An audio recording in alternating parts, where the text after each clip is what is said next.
여러분, 지갑에 있는 신용카드, 그냥 플라스틱 조각으로만 보이시나요? 어쩌면 이게 금융의 미래를 보여주는 열쇠일 수도 있습니다. 오늘 이 카드 뒤에 숨겨진 우리 눈에는 보이지 않는 엄청난 혁명에 대해 한번 파헤쳐 보겠습니다.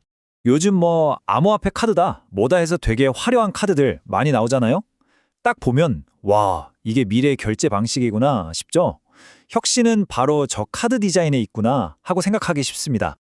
근데 말이죠, 그건 정말 빙산의 일각일 뿐이에요. 진짜 엄청난 변화, 진짜 혁명은요, 우리 눈에는 전혀 보이지 않는 물밑에서 일어나고 있습니다. 자, 그래서 이번 시간에는 진짜 혁명이 뭔지 제대로 짚어볼 건데요. 핵심은 우리가 어떻게 카드를 긁느냐가 아니에요. 그게 아니라 우리가 쓴 돈이 과연 어떻게, 어디로, 그리고 언제 최종 목적지에 도착하느냐, 바로 이겁니다. 그러니까 진짜 중요한 포인트는 이거예요. 카드는 그냥 껍데기, 우리가 보는 화면 같은 거죠. 진짜 혁신은 그 뒤에서 돌아가는 눈에 보이지 않는 금융의 파이프라인 전체를 싹 다 바꾸고 있다는 데 있습니다.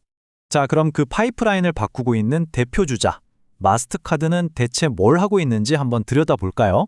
이 표를 한번 보세요. 마스터카드의 변신이 딱 보이죠? 예전에는 그냥 카드 결제 승인, 이게 전부였어요. 은행 계좌랑 연결해서요. 근데 지금은요, 아예 자금 이동 자체를 총괄하는 쪽으로 바뀌고 있어요. 24시간 365일 전 세계 어디로든 돈을 보내는 거죠. 그리고 그 돈이 도착하는 곳이 은행 계좌가 아니라 바로 스테이블 코인 지갑이라는 게 핵심입니다. 이 스테이블 코인은 달러 같은 실제 자산의 가치를 딱 고정시킨 디지털 화폐라고 생각하시면 이해하기 쉬우실 거예요. 오케이, 마스터카드가 이렇게 금융의 기반을 새로 깔고 있다면 그럼 그들의 영원한 라이벌 비자는 뭘 하고 있을까요? 비자의 역할은 과연 뭘까요? 3억 6,500만 달러. 이게 무슨 숫자냐면요, 비자가 한 달에 처리하는 암호화폐 카드 거래액이에요. 엄청나죠? 그러니까 비자는 마스터카드처럼 밑바닥 인프라를 까는 것보다는 사람들이 이 새로운 기술을 실제로 쓰게 만드는 것, 바로 대중화에 완전 올인하고 있는 겁니다.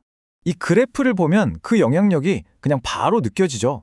지금 나와 있는 주요 암호화폐 카드 13개 중에 무려 10개가 비자 네트워크 기반이에요. 거의 시장을 장악했다고 봐도 과언이 아니죠. 그리고 이 두 회사는요, 같은 그림을 보면서 서로 다른 퍼즐 조각을 맞추고 있는 거예요. 비자는 사람들이 들어오는 입구, 즉 결제 시점을 꽉 잡고 있고요.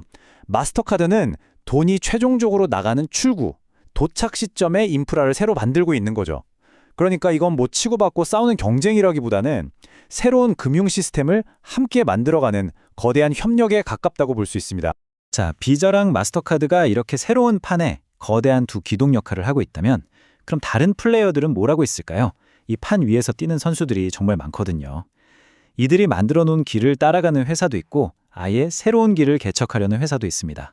리플 같은 회사가 아주 좋은 예시인데요. 여기는 아예 이 생태계 전체를 A부터 Z까지 직접 다 만들고 있어요. 자, 보세요. 1단계, 바닥에 XRP 레저라는 기본 기술을 깔고요. 이건 거래 장도 같은 거라고 보시면 돼요. 그 위에 2단계, RLUSD라는 스테이블 코인으로 돈을 주고 받고 3단계에서는 마스터카드랑 손잡고 카드 결제도 되게 합니다. 그리고 마지막 4단계, 기관들을 위한 전문 서비스까지 제공하면서 이 모든 걸 하나로 묶는 이른바 풀스택 전략을 구사하는 거죠. 그런가 하면 스트라이프 같은 회사는 훨씬 더 과감한 생각을 합니다. 잠깐만, 근데 앞으로도 카드 회사가 꼭 필요할까? 이런 근본적인 질문을 던지는 거예요. 중간에 비자나 마스터카드 없이 그냥 내 지갑에서 상점 지갑으로 돈이 바로 슝 하고 날아가는 그런 미래를 실험하고 있는 겁니다.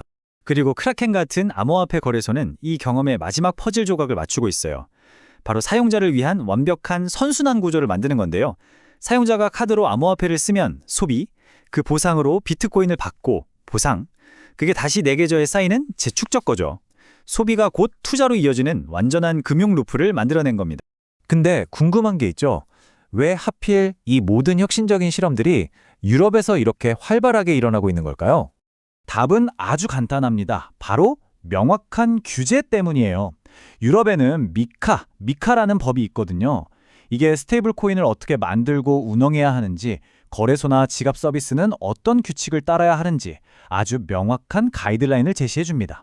그러니까 글로벌 기업들 입장에서는 예측 가능한 환경에서 마음껏 실험해 볼 수 있는 일종의 안전한 놀이터가 생긴 셈이죠. 자, 지금까지 나온 조각들을 한번 쭉 맞춰볼까요? 이 조용한 변화가 왜 거스를 수 없는 거대한 흐름인지 핵심만 딱 정리해보겠습니다. 핵심만 짚어보죠. 첫째, 카드 회사는 더 이상 그냥 결제 회사가 아니라 인프라 회사가 되고 있습니다. 둘째, 스테이블 코인이 은행 계좌를 대체하는 핵심 정산 수단으로 떠오르고 있고요. 셋째, 그래서 이제는 결제하는 순간보다 돈이 최종적으로 도착하는 곳이 더 중요해졌습니다. 그리고 마지막으로 이 모든 금융 인프라가 24시간 365일 돌아가는 온체인 모델로 조용히 넘어가고 있다는 겁니다. 우리가 그냥 무심코 커피 한 잔 사는 그 순간에도 사실 그 배경에서는 이렇게 금융의 판 자체가 바뀌고 있는 거죠. 그래서 이런 말이 나오는 겁니다. 보이는 것은 카드지만 진짜로 작동하는 것은 스테이블 코인이다. 정말 오늘 이야기의 핵심을 꿰뚫는 말이죠. 우리 눈에 보이는 카드 모양은 그대로일지 몰라도 그 밑에서 흐르는 돈의 정체와 방식은 완전히 달라지고 있다는 뜻입니다. 그래서 마지막으로 여러분께 이 질문을 한번 던져보고 싶습니다. 은행은 지금 문을 닫았죠. 그런데 여러분의 돈은 지금 이 순간에도 쉬지 않고 움직이고 있나요? 어쩌면 우리는요, 지난 수백 년간 당연하게 생각했던 은행 영업시간이라는 개념 자체가 사라지는 말 그대로 돈이 잠들지 않는 시대로 이미 들어서고 있는지도 모릅니다.